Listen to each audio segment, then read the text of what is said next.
So, welcome everyone. Thank you so much for being here in both realms of life. This is a very important day for all of us because this book is very impactful, but more importantly, the meaning behind the whole psychological series of Joanna de Angelis. This just so happens to be volume 1 of her psychological series. It's entitled Jesus in Our Days, and there's about 16 in the psychological series. About half, give or take 1 or 2, is already in English, and the other half is, it's my understanding that they're being translated. So by the time I get to it, finishing this might be quite a while. So by that time, the other one should be translated already. We wanted to do it a different way because we're all accustomed to using PowerPoint, or you guys are accustomed to seeing us use PowerPoint. And for me personally, I kind of like to shake things up, makes it more interesting, makes it less boring, makes it less like I'm in college again, and more like we're just a group of friends, which is what we all are, like-minded people, and just wanting to learn and understand a little bit more about ourselves, the world around us, and this thing we call life. And challenges are something we all endure. And this first chapter is entitled Jesus and Challenges.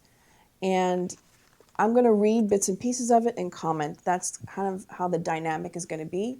And then if one of you, as I'm reading, you have a thought and you want to share something, Yasko has the mic. Just tap her shoulder or make a motion or something, and Yasko can give you the mic. So feel free to share. And Paula, oh, make sure it's on. That's the only other thing I ask. Make sure the mic is on. Paula, please. May I ask when this material came through? This book was written in 1989, but only recently has been translated. And here's the crazy thing about it, 1989, yeah, is that she talks about in the introduction Stanislav Grof, which I thought he just became popular, but he must have been popular for years and years. Okay. So she talks about all the greats, much like in her other psychological series, her other books that are even not a part of the psychological series.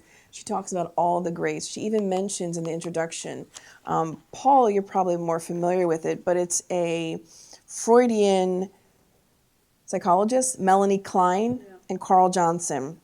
And Grof and Maslow, I think, is more widely known as well. So these are people who are pretty well known within the psychological community.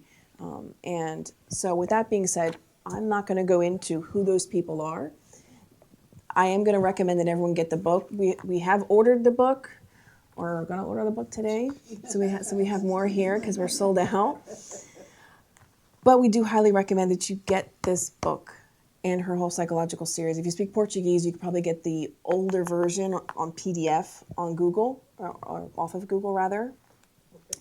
Or you can buy it at lealpublisher.com. I have to say, I've been reading this book. The English translation is really good. I mean, it's excellent. It flows. I know that in the past we've had some translations that were more of a challenge sometimes, but everything flows beautifully and it's very comprehensive.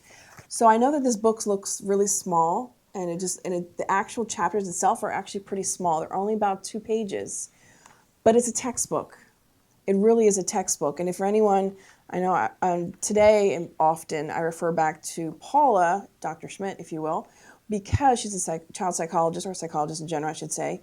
And because she has that knowledge of the psychology, which I think a lot of us do, because most of us had some sort of college experience.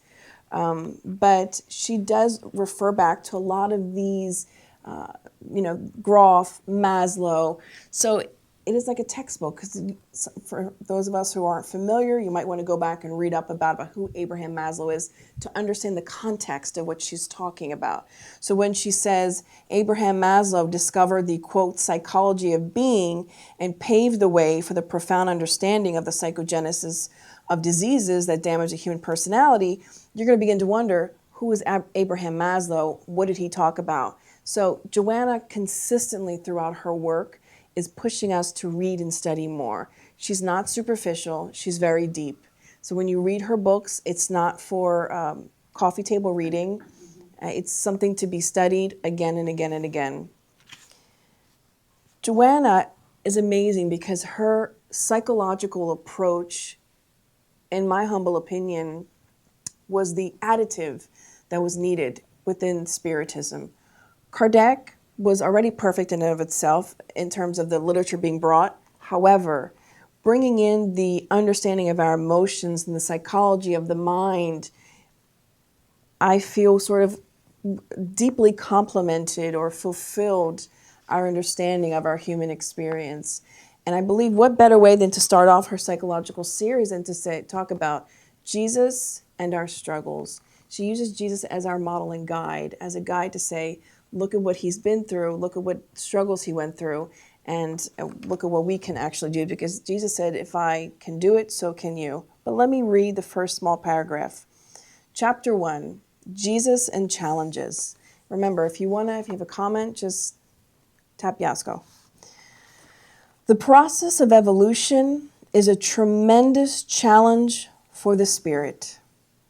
Accustomed to the powerful sensations of the physical senses, only when pain pays a visit does the spirit begin to aspire to higher emotions in which to find solace and long for greater achievements. Living in constant struggle against the constraints of its current evolutionary level, only occasionally does the spirit experience peace, which it wants to last forever. At the start, the spirit coexists with pain, interrupted by brief periods of wellness until it finds tranquility, interrupted by brief episodes of pain. Ultimately, it experiences joy uninterrupted. Step by step, it ascends, falls down, and gets up again, attracted by the sublime tropism of love. Reaching the summit means victory. She's already beginning to tell us we have our ups and downs, we have our challenges, we have our struggles. Sometimes we're up, sometimes we're down. Sometimes we go through great struggles for what it seems like to me, it seems like phases or cycles where we go through struggles for a while. And ultimately, if we truly reflect and are honest with ourselves when we go through those deep pain and struggle, a lot of us, we've searched out for the Spiritist center or deeper spiritual meaning. I was speaking with a friend of mine who's a psychiatrist, and over the phone recently because he's finishing his last year of psychiatric residency. I think that's how you say that. He's a young guy, and he was saying to me that before the way he viewed life, his spiritual understanding was very superficial, but now going through so many experiences, we begin to experience, when we go through struggles and pain, we begin to really open up and wanting to experience things on a deeper level to get closer to God because we're in this pit, in this abyss. Can you guys relate to that? Does that make sense? When we're going through pain, as oftentimes when we seek help, does that make sense to you guys? Can you relate to that? Anyone have any comments on that? You don't have to comment. Say that again? Yes, you go down, but you can come back up again. And I think that's part of the struggle is to remind ourselves that we can come back up again. And that's the most difficult part. That when we're in the abyss, when we're down there, it's so difficult for us to see the light at the end of the tunnel. It reminds me of the allegory of the cave. We're all, that idea that we're all stuck in this cave and none of us see that light. But there's that one person that's like, hey, there's a light out there. There's light out there. And we're like, no, we're going to keep looking at this dark tunnel because we're used to it and we're used to pain and we're used to suffering. But we can turn around and look out. We can do that. But we are such complex beings. I listened to a talk by a Spiritist speaker, and I heard something he said, and I didn't particularly like it. And let me explain why. I think it's not wise for us to do a wide generalization sometimes of certain things, even though I'm sure I've done it myself. But he made a comment that people that suffer from certain mental illnesses is ultimately due to lack of faith. Well, the way I like to see it is because the way I understand, in my limited understanding of life in general, is that we are extremely complex human beings. I mean, we have been living in the human form for hundreds upon hundreds of centuries. It's much more complex. So, Joanna, in her series, the most beautiful thing that she offers up to us is self compassion and self love. Let me go on. Oh, go ahead, Paula, please. I also disagree with him. And it seems to me, because of course I spent, most of my time and still do thinking about children and how we raise children, Yes. that when you have a mental challenge, it may have nothing to do with your spiritual practice or your religious belief system. It's just part of what you're going to go through in this incarnation. Right. And people of deep faith can get really tested by these things. Right. So. Exactly. Thank you. Thank you for sharing that. I want to go on to the next paragraph. Shaken and insecure, the spirit discovers a widespread conspiracy against its destiny. Its legacy from the past now reappears and tries to retain it in the restrictive area of immediacy, on a lower level of consciousness where eating, sleeping, and reproducing are all that matter. It is indifferent to the emotions of the beautiful, the noble, the wholesome. Anesthetized by vegetative needs, it seeks only pleasure, which ultimately saturates it, and it moves on to the boredom that precedes the pressing need for something better. It slowly awakens to once meaningless realities that now suddenly become a desired goal, and it feels encouraged to abandon its idleness. I'm going to stop there real quick because Joanna also says something else in another one of her books. I believe it's in Existential Conflicts. And I think Jung also talks about this, and Paula, you can correct me if I'm wrong, that when we are beginning in this process that she's referring to, where we want to let go of the old person we are and we want to embark upon being a new person, we enter into this conflict. And that's where conflict arises, where you begin to have all these issues of frustration, anxiety, because it's like, I want to push forward, but that old person I am is pulling me back down. It's like the shadows within us that's dragging us back down. That's why we say we are very complex human beings. That's why we should have a lot of self-compassion to say, it's okay, I love myself. I'm a child of God. She repeatedly tells us to do things like that because, hey, life is hard, life is a struggle, but I'm worthy of love and I'm worthy of happiness. Please. Yeah, we've been in this level of evolution, this planet, trial and expiation. I imagine that this interaction, us as body, as physical body in this dense planet, it puts some, temptation or stimulus that we either seek too much as a pleasure, as a right, and then we get frustrated. I just want to pinpoint where it starts our downhill, when we're going to the abyss. The beginning is we are not getting it from this physical environment. We asking too much. We expecting too much. Because we didn't understand, and then becomes an emotional problem. But starts with the physical, sensation that we were not fulfilled, like a little baby. A little baby needs the food. If you don't give that pleasure that he used to know to eat, then he starts to be emotionally upset. So I just wonder if we also start not with food, but with other type of pleasure, like accomplishment, or being compliment with people, around us, be worshipped, this vanity problem. Then, I don't know exactly where we started this downhill business, and suddenly we're there, in the bottom. I think, did you want to comment, Paula? Oh, you take a turn. I'm always Okay. So I always preface this by my limited understanding is the following, that, again, we are very complex, and each individual is an individual and a world, a universe in and of itself.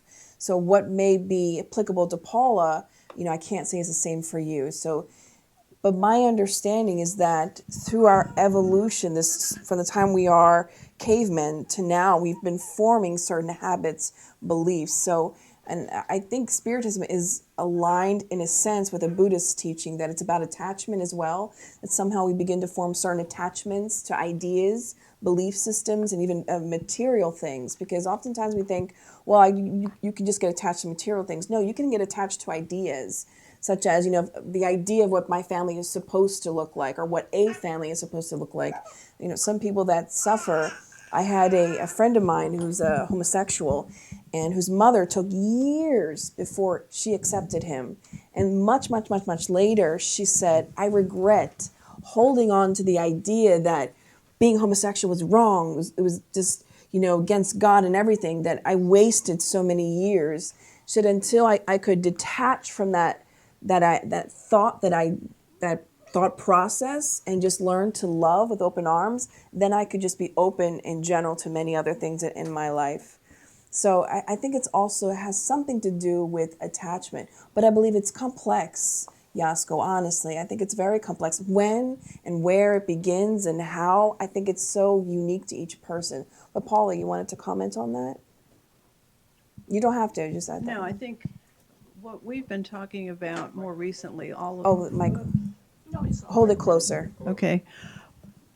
A theme that's been coming up a lot lately, and it's an important one, and I'm sure it will continue to come up, is belief system. Mm-hmm. Because as we become more conscious beings, we are shedding light on belief systems that we have been born into. A lot of it is the family of origin. It's your culture. It's whatever you did to survive because you wanted to be accepted and esteemed. Right. And not all those beliefs are working out too well currently because we're in a big evolutionary shift. Right. And then back on the research I was doing when I looked at fifth graders, a key variable when a challenging event happens is your perception or judgment of the event. Yep. And that's where you see a wide range of differences. Yes. I also think temperament is another big player. If you look at how far you are on a sensitivity scale, where you easily get hyper aroused or you overreact to things, it's all okay. It's just a matter of you learning who you are and working with it. Absolutely. In talking with a friend of mine, this psychiatrist friend of mine, just I think it was the other day, and he said something to me. He was trying to understand during his psychiatric residency, but it's something what you were talking about, that this idea that we experience religion and belief, spirituality, based upon our own psychological tendencies. So for instance, if I have a tendency to be very, very type A, and I read something in Spiritism, I might take it by, and live by the book and be very, very, very, very type A and be very, very orthodox, versus someone that's much more, has the psychological personality of being sort of more, chill and relaxed, is going to read something and take it very chill and relaxed. So how we're coming to the table is how we're going to experience life. And that's why, at least as a nurse, I've had a variety of patients with the same illness, but experience it completely different. But again, we are complex beings. I've seen patients with cancer that have been, have to go, through many, many issues, versus others who go through, late stage cancer that are very accepting, that are very, this is my path, I'm going to walk it. So it makes us question, like, why are these people different? It's our level, our evolutionary level, and our understanding. But let me go on. On page 12, Joanna says, everything, very rare in Spiritism that they use such a term, and it's scary sometimes. Everything in life is an endurance test. It seems so Buddhist. Everything in life is an endurance test. It's suffering, it's endurance. Yes. Oh, wow. The law of entropy degrades energy, which tends toward consumption in order to maintain thermodynamic balance in all things. Okay, that's a very technical scientific thing. I'm going to reread that again. And you can study this later if anyone wants to Google this. This is very scientific. The law of entropy degrades energy, which tends toward consumption in order to maintain thermodynamic balance in all things. Aging and death are unavoidable phenomenon both in biological cosmos and in the universe. Heartbeats are challenges for the muscle that experiences them. Peristaltic waves are a continuous test for the fibers that endure them. Peristaltic is in your stomach, by the way. It's automatic. You don't even have to think about it. It's the it's the movement of your intestines that push along the things in your stomach. Yeah, peristaltic is not. Just like this. Yeah. It's a pump. Yes, exactly. Blood circulation is an essential process for the irrigation of the cells. Breathing is a vital function without which life ceases. All this and much more in the area of physiological automatisms affect our psychological nature. It is only natural that the same happens in the moral arena of the individual, who never regresses and must never remain stationary for any reason. In terms of progress, evolution is unavoidable. Bliss is the ultimate destination. I want to touch on something here because Emmanuel, in the book Thought and Life, he talks about how when we have an imbalanced gut, it can begin to affect our mental and emotional state. So we need to, and I know that sounds off or crazy, maybe not to this group, maybe to someone that might be listening online. Like, what were you talking about? But gut health, I think in the last 10, 15 years, maybe a little bit more, has, well, at least for myself, has become something of shocking. It's called the second brain. Yes, the second brain. Yes, because, right. Thank you, Daniel. So not everyone's a scientist here, so I'm trying to keep it to layman's terms, my friend, okay? Is that what you need? Yes, yep. There's a lot of, yes. I'm just gonna, Yes, Paula. I'm just going to plug the book called Gut and Psychology Syndrome Gut by and Psychology Syndrome. Natasha McCampbell Bride, Nice. because she wrote this book, I'm guessing now 15 or 20 years ago. But she showed how the unhealthy gut related to emotional, mental challenges. Yes. Because before, people would 100%. only think an imbalanced gut had to do with physical illnesses. Yes, 100%, 100%. And it's beautiful that Spiritism is just validating what science is saying, that it's going hand in hand. And look, yes, we are mortal spirits and beings, and one day we're going to, not have this. And yeah, we're not going to have this anymore. But it's important that this vehicle, in as much as you should be taking your car for oil change, maintenance, tire rotation, changing your tires, it's the same with our physical body. There's so much research that's talking about, and I don't want to offend anyone that's a meat eater, because I myself am still a meat eater, a little bit. But there's already studies that are showing that plant-based diets are better for us. Now, that being said, I'm not saying that you're a bad person or you're going to die a horrible death if you stay eating meat. No, of course, there are plenty of patients that I have that die from, just normal old age, and that we're meat eaters. But everything is balanced. And I like the idea of at least trying to eat more plants and vegetables and less our little animals who are our brothers and sisters on some scale of understanding. So the science is out there, so it's something for us to be aware of and to think about. I was just sharing that with my own mother recently. Going on, page 13. One must not retreat in battle, except to refuel in order to press on. This is important.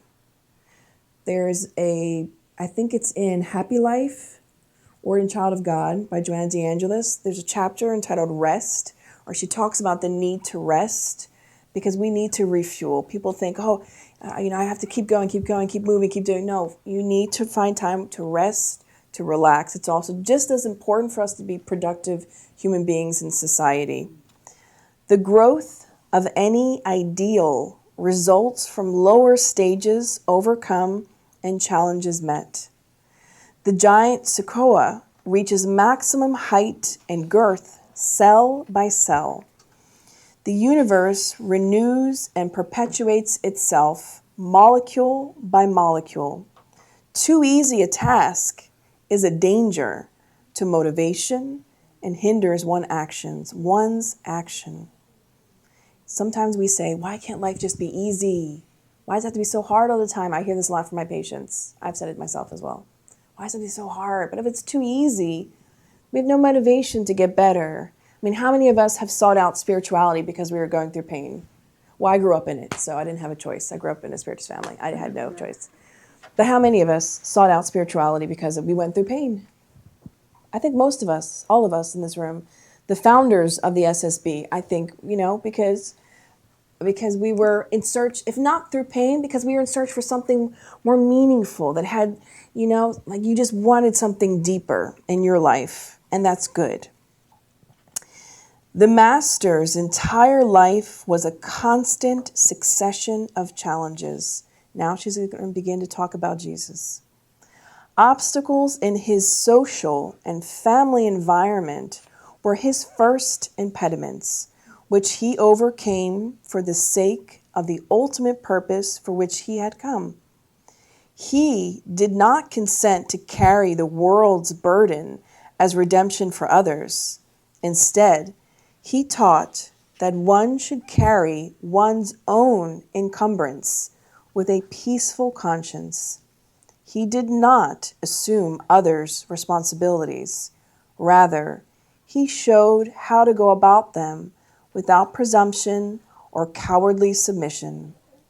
In an unjust and arbitrary society, situations, persons, and circumstances challenged him.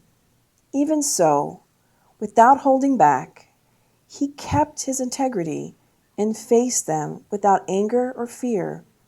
That time has passed. The sickly vestiges, however, remain. The landscape has changed, but not the values. They are still the same, generating obstacles and dissatisfaction. Serenely face the challenges of your own life. Let's read that again. Serenely face the challenges of your own life. Do not wait for comforts that you do not deserve. Proceed on your journey bravely, preserving your inner values and strengthening them through daily practice. Those who fear the darkness get lost in the night. Be someone who lights up a candle to chase away the darkness. Challenged, Jesus prevailed. Follow him and never hold back before the tests meant for your spiritual growth. That's pretty deep. Did you have a comment, Yasko? Yeah, I heard a little bit about brothers, at least brothers of Jesus, that they had some, criticism. Of course, if you are a child, special child with this great mind, and those others are not, are common, fishermen or whatever, they always have criticism. So we don't think about that. He had also to go around this. We think it was easy also, those 12 that he chose, But if you read that book, Boa Nova is Good not News. Good News is not yet translated. He talks about each one of those disciples, and they had problems, really. One, like Judas, we know clearly he want really quickly manage the money and go fast with this business. Yes. But Peter too rough, always rough, commenting without even thinking, and the other one that I forgot who was, that is always a pessimistic, Doubting Thomas. Yeah. Thomas. So it's very interesting that she reminds that part of Jesus, how he did go around. We think, oh, well, for him it's easy. Right. But he was in this Physical. physical, terrestrial, rough body and environment, civilization at that time. So I think it's interesting that she calls attention this book. Yeah, what I think it's akin to, on a very, very basic model, it's not really that akin to, but however, analogous to, rather not akin. Imagine us having to spend time in the most remote area of the world that lacks, industrialization, things like running water that we take for granted. And we had to go there and be there and stay there and live there and be of help to others. Meanwhile, people don't like you. They look at you as an outsider. I mean, it's rough. It's difficult. But we see that Jesus, he went through it. He did. It's something, you're right, Yasko, we don't think about. We think, oh, he was Jesus. He was the master. He was perfect. He didn't experience anything. He was in the physical body. He was a perfect spirit, but he was in the physical body. He experienced brothers and sisters. I don't know about sisters. I know definitely he had brothers that didn't like him. That's what they say. So yeah, Joanna refers to that. He had to, he went through difficult things in terms of, yes, the people around him that were supposed to be, golden, weren't that always golden. They were imperfect. They were like us. They had their own issues going on. Peter denied him 3 times. Like in Samaria, they did not receive them. When they passed there, they said, no, you must not stay here. Go away. So, and the disciples were all offended. How come? No, let's go back. Let's go home. He said, aren't you going to convince them, tell them anyway, put your word there? He says, no, it's not worth. Let's go. Yeah. Yeah. Absolutely. And I think at the end of this message, it's words of encouragement that for us not to give up, not to retreat in battle, that she says, that we have so much to gain through just facing our fears, going through it, embracing it on all levels. And I always like to quote Divaldo, although, Divaldo is a human being. He has his imperfections, I'm sure of it. But I'm saying and forgive me for that, but I truly subscribe to his idea that in as much as, and I've said this so many times already, but I'll say it again, in as much as we go where we should be going to our primary care provider's office yearly, hopefully you're going to your dentist every 6 months, hopefully you're seeing your eye doctor as appropriate, and other specialists, depending upon your age and things like that. I truly believe that we should have twice a year consultations with a psychologist slash therapist slash psychiatrist as a normal way to check in with ourselves, because we get lost in the hustle and bustle. As she says, when people get lost in the darkness, you get stuck in the night. And sometimes it happens to us. We get stuck in these routines that are really bad for us. So it's really good for us to do the self-evaluation, and there's nothing wrong with talking to a professional. That's what they are. That's, we go to our primary care provider's office, who checks our cholesterol. Hopefully they're checking our cholesterol. When you reach a certain age, you're getting your stress tests done, you're getting echoes done, all kinds of other stuff. So it's good for us to check in with ourselves and to do that as well, because it's good for us to do this even every day at home, whether we're journaling. I know Men don't necessarily like to journal. You might think that's a girl thing. I don't know. I don't know. No, look at them. But, or finding something that's a good habit, a good practice. Some people like to knit or do art. Art and music, if you read No Solar, which we're sold out of, is great for the soul. Going to the Baltimore Symphony is good for the soul. It's uplifting. Or if you don't have that type of cash flow, you can listen to it at home on YouTube. And I tell you, it's just as good. Well, it's not just as good. I mean, seeing in person is pretty fantastic. But, finding habits, creating new habits. So I just wanted to encourage all of us that everything is okay, whatever we're experiencing, because we're on this evolutionary path. We're going to experience trials and tribulations. This is the world that we live in. It's okay. Let's not waste too much of our time making ourselves feel bad. I think sometimes in religion, we have this tendency from the past to feel a lot of shame and a lot of guilt. And I like the work from Dr. Brené Brown when she talks a lot about shame, the shame research that she did that we attribute. And I think there's something to be said about that, that we shouldn't feel shame for having the feelings we have. And Joanna says we shouldn't judge ourselves, but just try to learn, try to grow. So I just wanted to open up this moment for any questions or comments from anyone. Daniel, there's something wrong? Yeah, no, I wanted to make a comment. Oh, okay. Thank you, Kirsten. My comment is regards to Jesus, how Jesus experienced the people around him that time. So, as being a perfect spirit, and Yes. you said right. So, once he incarnates, he goes to all the physical natural laws Correct. that govern our physical body. So I know that some people say, okay, he was a pure spirit, Right. so he didn't feel pain. No, that's not right. That's not true. That's not Correct. true, because if he came to fulfill the law, not break the law, Correct. so he went to the whole process, this process of pain as well. Regards to relationship, the acceptance of people that was not understanding his message, the difference between a pure spirit and us is that his degree of comprehension, of acceptance, of understanding is 100%. Right. So he didn't feel offended if people Right. was Didn't not understand understand him. the message. Right.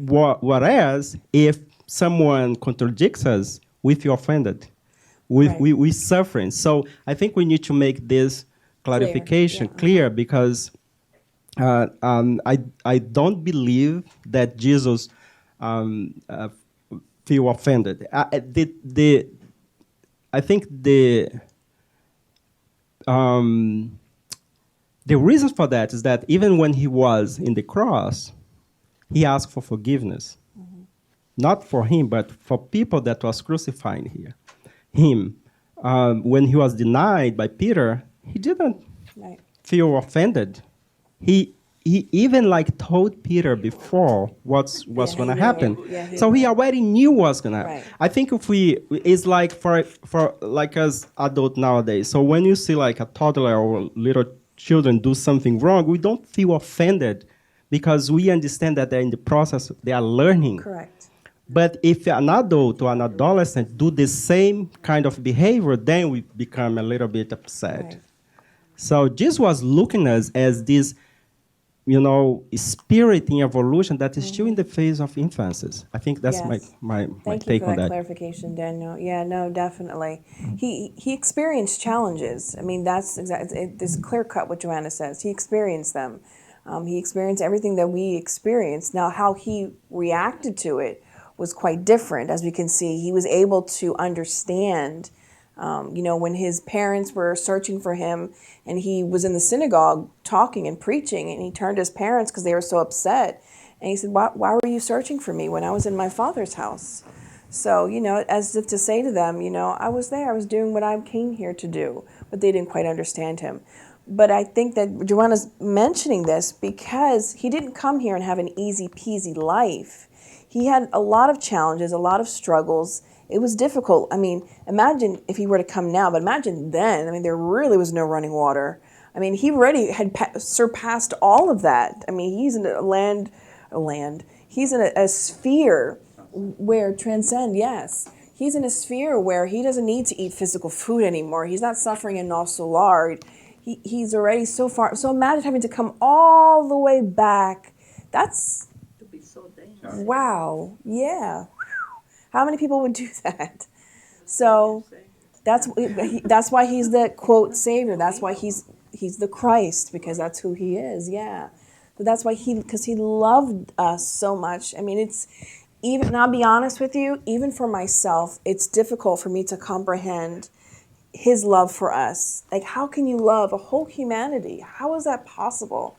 But I think because for me and my limited abilities, I love my family, I love my friends, and I like to be open with others. But I can't say I yet love every single person I come in contact with. But that's the goal. That's the goal, that one day that I love my neighbor as much as I love my own mother, who I try to call on FaceTime every day to make sure she's doing all right and things are going okay, and that, that she's not lonely or whatnot. So ideally we're having the same love for everybody. So, and does anyone else have any other, this is like sharing hour. Do we have anything you want to share? Comment? I was just curious if we just want to round the circle. What qualities in Jesus people use for themselves as a role model? Oh, I love that, Paula. At least to overcome challenges. What qualities in Jesus do we utilize to overcome our challenges? That's beautiful, Paula. That should be like on a bumper sticker or something, or a T-shirt, right? For me, it would be patience, and also not to be upset if somebody doesn't necessarily agree with me, because I think, I study, I read, I make my conclusions. The other person is different, and sometimes it's easier just to listen. And I remember Jesus, and I say, I'm not going to be angry just because you don't have the same political party as me, or you don't like the blue like I like, because I am myself, and you have the right to be yourself. Yeah. And, Jesus was so noble when he was going through and teaching. And you see that still there are people nowadays that say, what, me? I'm not stupid. That person came here and insulted me, and I'm not going to respond. Well, sometimes maybe you can just ignore, right? Raphael's agreeing with you. Yeah, he's agreeing with me. So I think that is, for me, a reason of happiness. If I don't get upset just because somebody said, well, Johnny, I don't agree with you.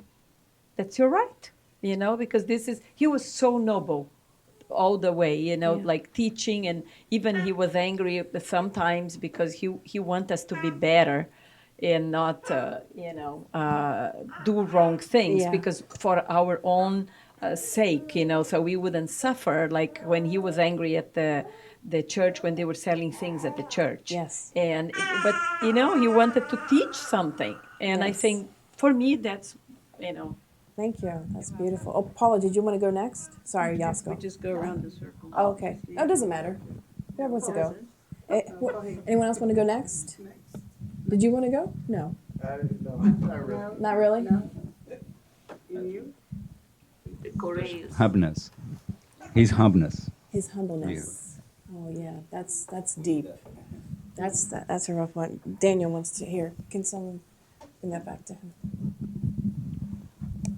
One of the characteristics of Jesus that he displayed when he was incarnate that I admire the most is the capacity he had to be in community with God 24/7. So, and he also mentioned this several times during his ministry, or his life here. Ministry. And even during his life, I think when we establish this connection with the Creator, like strong connection as Jesus had, nothing will, make us be afraid.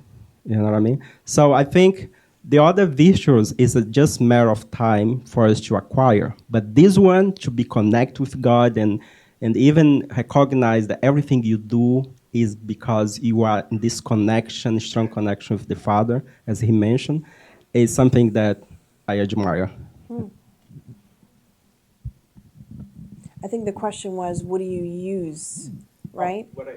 Yeah. So do you use that for yourself, for your spiritual journey? Understanding would be one that I'm trying to emulate. Understanding. So the understanding that Jesus displayed for others. Yes. I have to honestly think. Does anyone else want to go? Because I think about it. Mine's real similar to Daniel's, and what I think about with Jesus is the deep faith, because ultimately my experience here is me and the being we call God. And having been raised as a highly sensitive child who had a mother who always worried what other people thought, and I strove so much to be accepted and liked, I didn't always voice my opinions. So it's really taken a long time to find the courage to say something that other people maybe don't agree with. And if you look at Jesus' life, he was saying things people had never heard of, much less agree with. Yeah. That's deep. So, thank No, you. that's deep. I like that. I'll share something. Paul, as you were talking, it made me reflect on myself as well. I think it just depends upon what I'm going through. Will depend upon what I'm pulling from him.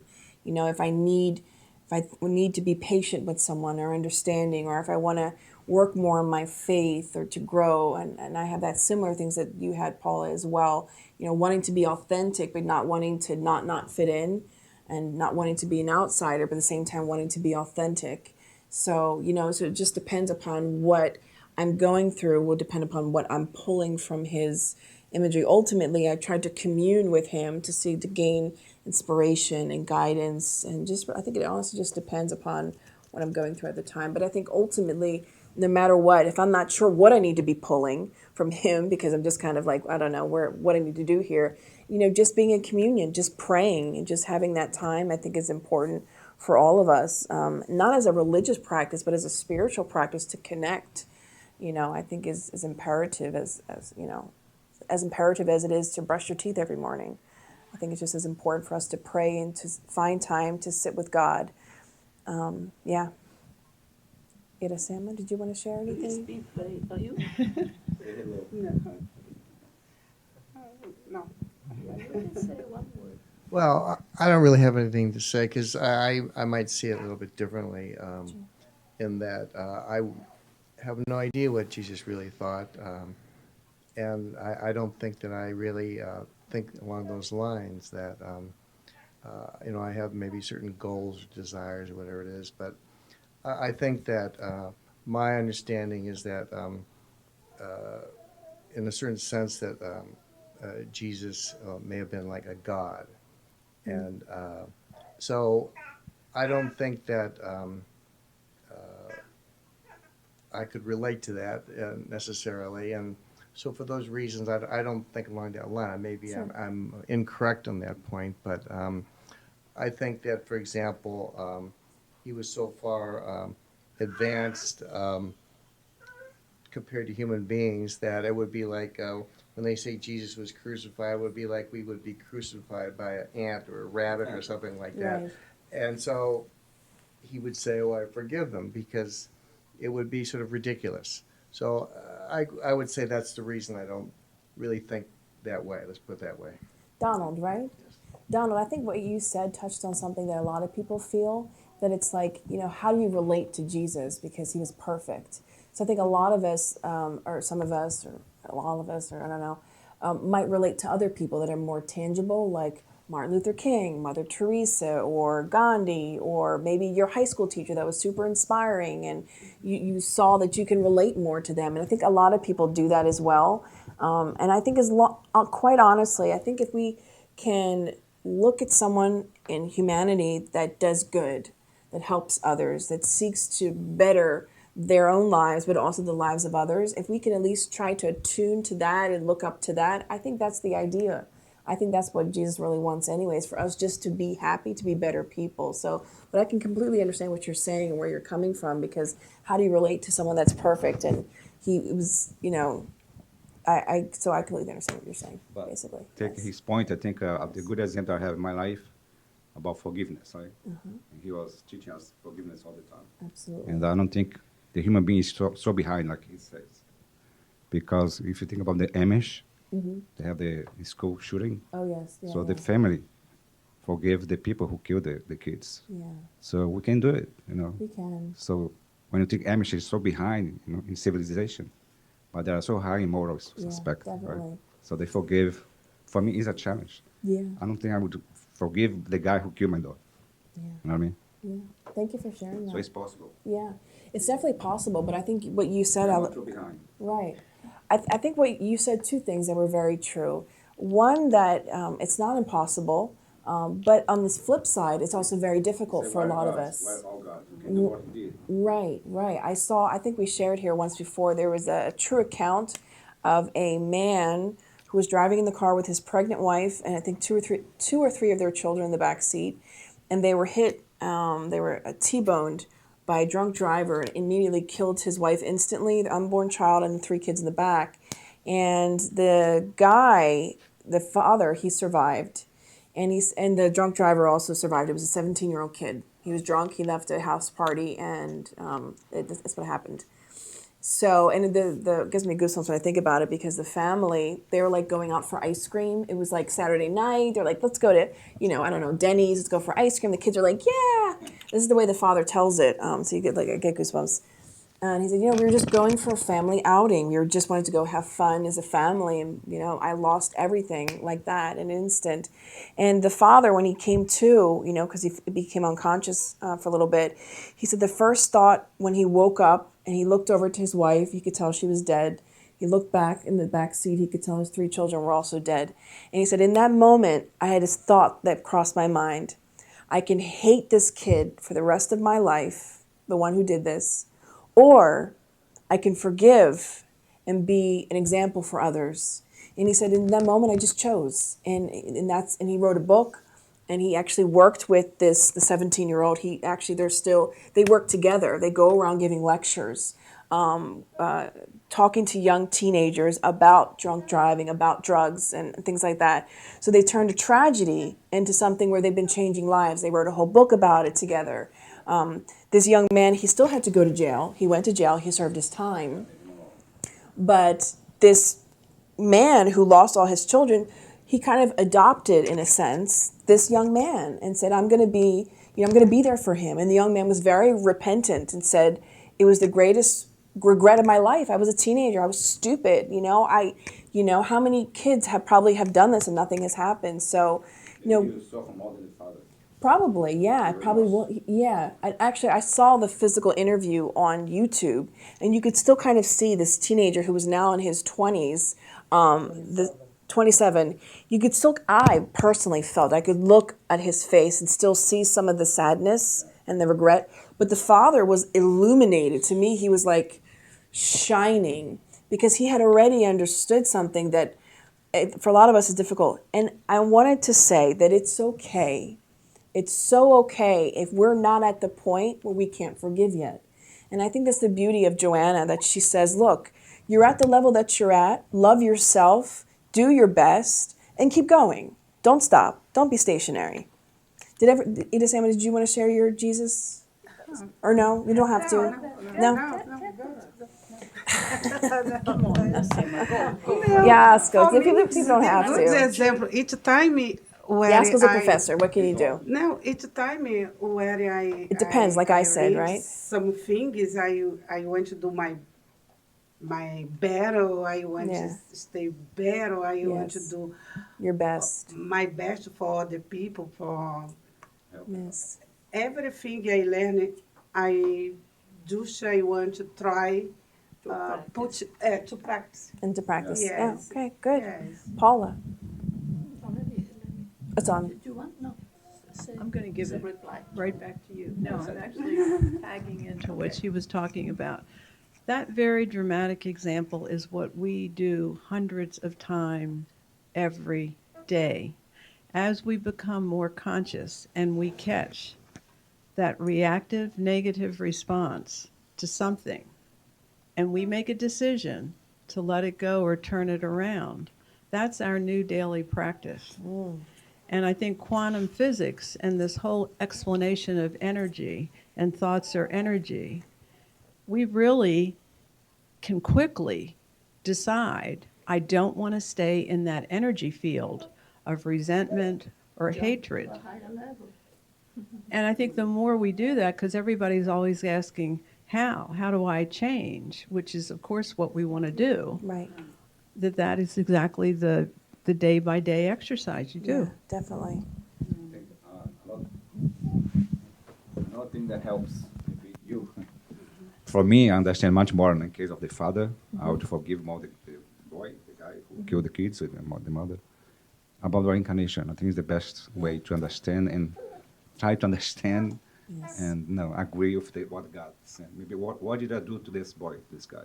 Yeah, Right? God's plan. It's a question. Yeah. God's plan. Yeah. So we don't have to blame God, we don't have to blame ourselves for the boy. Right, because nothing happens by chance. Who to blame? Exactly. Yeah, ultimately, nothing happens by chance. And I always like to say that God never puts in his plan for anyone for anyone to kill anyone. That's never God's like, okay, this day. However, I believe, and I could be wrong, and I ask God to forgive me for this, for saying this if I'm wrong. But God works with statistics. So statistically, there are certain things that may or may not happen. Right, but it may happen. So, and whatever happens is meant to happen for us to grow, for us to learn. If we can, I love the motto that Paula brought to the SSB quite a while ago, that what can I learn from this? Instead of focusing, because everything is our attention. Everything is our focus. So what am I focusing on? Notwithstanding that, once again, we are a very complex being. Just simply saying, I want to come out of this energy field and boom, you're going to come out of it. No, it takes a lot of work. It takes personal work. It takes, maybe you need to change your diet. Maybe you need to start walking. Maybe you need to, see someone. Maybe you need to talk more, or whatever it is. There's a series of complexities of interventions, rather, that need to be implemented. And that's good. That's great. Let's walk that walk. I believe that by saying, I don't want to stay in this energy field, I want to change, that things are going to start changing. I had a really good friend of mine recently. I have a good friend of mine who recently, she was very, very negative for years and years and years, and actually started to go through a depression, circumstantial. And she said, you know what, Kirsten, I read something, and I gave her a book. She said, I'm going to start saying more positive affirmations. And it was amazing. And I think for everyone's different. We're all very complex beings. And I'm not saying that she's the rule of thumb. She's her own person. But she said, Kirsten, I'm so amazed. I started finding these things in my life that started happening that were good. She said to me the other day, I started saying this affirmation that good things will come into my life, positivity, and good things are going to happen to me. I'm going to stay in contact with God. She said, Kirsten, I found a great deal on a car the other day. I was telling Daniel about it. It was a 2017 Toyota Corolla for $12,000 with 9,000 miles on it. That's unheard of. You're not going to find that type of deal. But she said, I've been saying affirmations and this happened. And then now all these things, I'm watching her that have been happening to her. Now, I'm not encouraging divorce on any level, but she just left her husband, who's been abusive for quite a long time. And it's amazing. When I saw her on Friday, her whole energy was just different. She was happy. She was smiling. And I said to her, let's change her name, Jennifer, I've never seen you glow. It's the new you. I've never seen you so happy before. What's going on? What are you doing? And she said, well, I'm doing positive affirmations. I left my husband. I'm doing this. I got a new car. So your husband. Yeah. So yes, it manifests. So she said, I started saying I wanted a better life. And sometimes that's just what that does is it just changes our focus. If we're saying, you know what, I want to get skinnier. Okay, then let's focus on what you're eating. That's the most basic of all things. Let's eat healthier. Let's do this. Let's do that. So, I'll turn it on for you. Last comment. Yeah, I heard an interesting talk last night at New Vision's bookstore. And just to reinforce what you're saying, the universe loves us. Oh, that's Because beautiful. Can you say that again? the universe loves us. Because great. the universe loves us, it gives us whatever we're asking for. That's powerful. It's another Paula saying, the universe loves us. Oh, I'm so sorry. Yasko, please. Come. Yes. Sure. Yeah, one thing that I try to mirror at Jesus is what I feel I have very big difficulties. And everybody noticed this too. I have a kind of analytical mind, just to say, I am capable of doing this. That person is better than me, but that is not. So I can see that. So sometimes bothers me when someone that, in not only my opinion, but other people, that that person is not that capable of. The person doesn't see it. See that, yes, I can do it. And go to a mess, you know. So that kind of a thing drives me crazy sometimes, you know. So I was looking at one incident with Jesus, with Peter. Because Peter is like this, is one of that disciple, very impulsive, very rough. I know Jesus, count on me. I will be with you in any situation. That's what he said to Jesus. And Jesus asked 3 times if he would be with him. And he was almost offended. What you saying? That you don't trust me? I will go even to death with you. And Jesus know, like I knew that person was not capable of doing the things that she or he was saying. So Jesus knew, of course, that Peter won't be that supportive, that trustful person.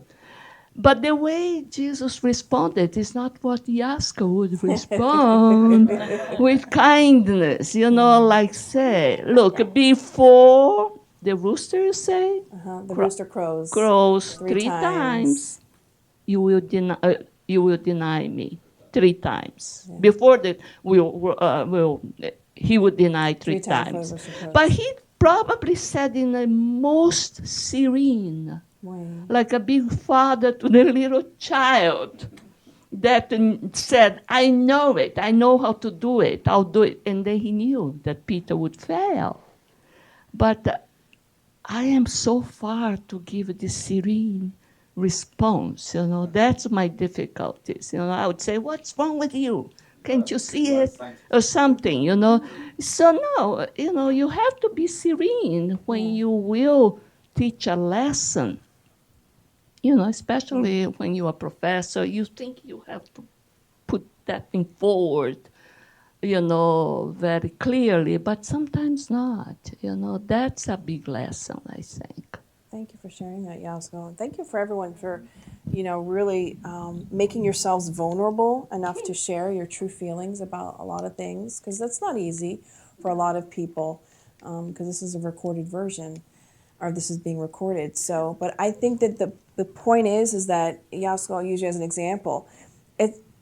You've identified certain things about yourself, and you're kind of frustrated in a way with yourself. It sounds like, oh no, I want to be like this, but nope. But this is my little problem, my little issue that I have with people. But I think that the most important thing is for you and for all of us just to still love ourselves. Like, you know what? I struggle in this area, but that's okay. That's okay. You recognized it. You've done half the battle. We've all done half the battle in recognizing where our shortcomings are. Because when we're in the darkness, as she says, we're not seeing where we're at. But I wanted to stop here because it's already 6:17. So we can move to our, Daniel, are we doing?